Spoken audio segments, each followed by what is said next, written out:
Poets, painters, and musicians, churchmen, lawyers, and physicians. So this year we're presenting a comic opera by John Frederick Lampe. He was born German, Johann Friedrich Lampe, but he worked in London, and he was a bassoonist in Handel's opera orchestra. And in 1737, he wrote a parody of Handelian opera called The Dragon of Wantley.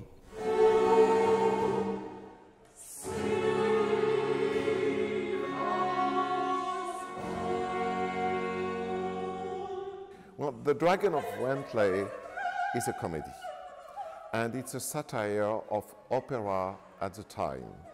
Opera has been acquiring through the years a certain type of acting and singing, and Lampe was able to, with the help of the libretto of course, was able to catch some stereotypes about opera, from the prima donna excessive singing to the first tenor bombastic attitude. So what is funny in this production is that we make fun of opera in general, but also we make fun of ourselves.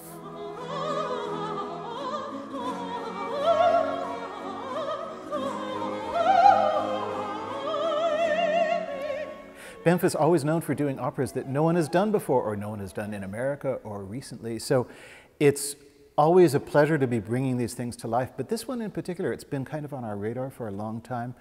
And I've always wanted to discover what it was like. I've known about it for a million years. So it's really fantastic to discover. It's even more fun than I thought it was.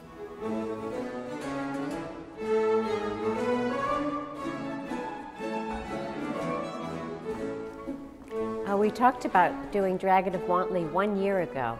Well, there was no dancers in it, but we wanted to put dance in the show because dancers always add some physical energy that really makes it sparkle.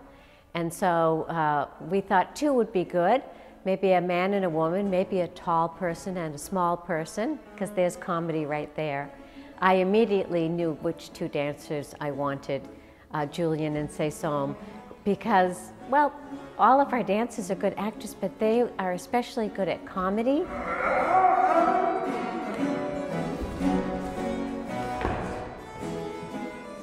The meta is that the performers, our performers, are embodying other performers from the period who are professional opera seria singers that you might see on the stage in 1740, let's say.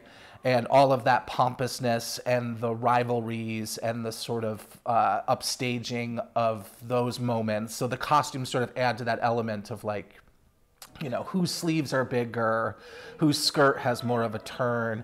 And Taylor as the dragon certainly will be like, will almost literally knocking people over with his tail. So he gets the biggest of all the star turns in the show, which is kind of fun.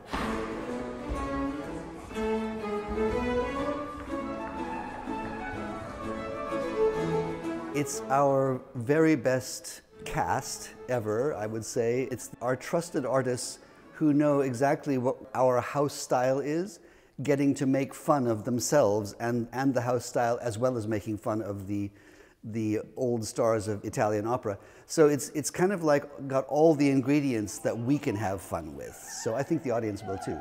I'll work him